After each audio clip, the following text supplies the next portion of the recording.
welcome back.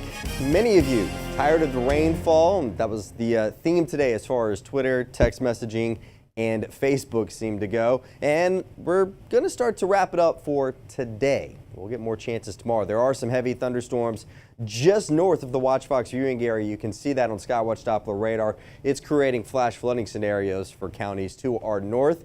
And as far as this activity is concerned, it's somewhat stationary and then it begins to drop a little bit to the south. So I don't really anticipate those heavier thunderstorms turning into any type of threat for us here at home as we roll into the overnight time frame. In fact, I'll take the rain chances out between 12:30 and 1 a.m. A lot of lightning, though, with this particular cell that is not severe and, again, should stay to the north. Now, earlier we showed you areas that saw some impressive rain totals. Now we'll show you areas that's not the case. 80 in Charleston, 70s for everyone else on the WeatherBug Network.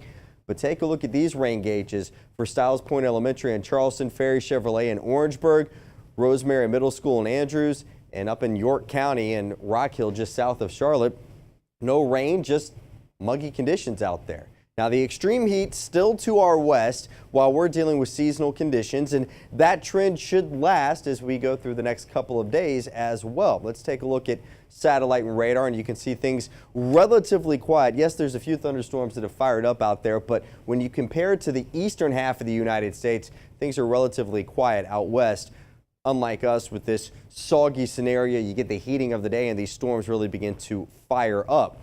There is a front to our north that factors into our forecast in more ways than one as we head towards the week, and we'll talk about the second scenario in just a moment. Let's talk about the first scenario. As this gets closer and with added moisture in the atmosphere, our rain chances, well, they hang around going into the weekend, and we could see more long-lived thunderstorms across the area versus the pop-up variety that we've been dealing with the last couple of days.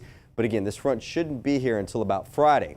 Now, the second way that this factors out, well, it could be towards the weekend. While we will have a soggy scenario tomorrow, and keep that in mind if you are flying out of Metro, it could create minor delays. You may see a little bit longer delay this weekend. We have Tropical Storm Chantal out in the Atlantic Basin right now, and it continues to work its way into the Caribbean. Now, as far as the forecast path of this and the cone of uncertainty, if you will, as we take you all the way towards the weekend, the model's continuing to agree that it goes on the Atlantic side of Florida. But we're starting to see consistency with this shift around the Florida Panhandle and southern Georgia, keeping it away from us right here in Columbia and the Palmetto State. We'll get some tropical moisture with added humidity and chances for rain, but the storm itself staying well to our south. What'll happen is there's an upper level low in the Gulf.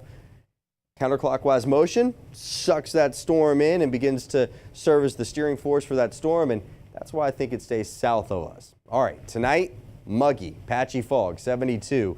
Tomorrow, 92 with plenty of humidity, and as we go through the 7-day period, rain chances taking you through the week and back to the pop-up variety as we head into the beginning of next week. This is Watch Fox News at 10. Stay tuned. Brian McConkey's up next with sports.